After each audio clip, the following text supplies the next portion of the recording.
ಒಂದು ಹಡಗು ವಶಕ್ಕೆ, ಮತ್ತೆರಡರ ಮೇಲೆ ದಾಳಿ. ಹಾರ್ಮುಜ್ನಲ್ಲಿ ಭಾರತ ಕೆಣಕಿದ ಇರಾನ್. 14 ಶಿಪ್ಗಳು ಜಲಸಂಧಿಯಲ್ಲೇ ಲಾಕ್.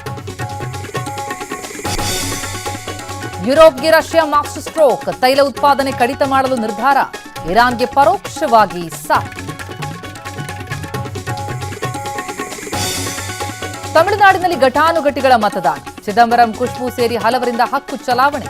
ಪಶ್ಚಿಮ ಬಂಗಾಳದಲ್ಲೂ ಕಳೆಗಟ್ಟಿದೆ ಮತೋತ್ಸವ. ಮೋದಿ ಬಗ್ಗೆ ಖರ್ಗೆ ಆಕ್ಷೇಪಾರ್ಹ ಪದ ಬಳಕೆಗೆ ಕಿಡಿ. ಇವತ್ತು ಬಿಜೆಪಿ ನಾಯಕರಿಂದ ಪ್ರತಿಭಟನೆ.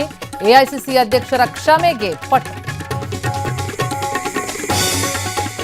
ಕೆಲವೇ ಹೊತ್ತಲ್ಲಿ ಎಸ್ಎಸ್ಎಲ್ಸಿ ರಿಸಲ್ಟ್. 8 ಲಕ್ಷಕ್ಕೂ ಹೆಚ್ಚು ವಿದ್ಯಾರ್ಥಿಗಳ ಭವಿಷ್ಯ ನಿರ್ಧಾರ.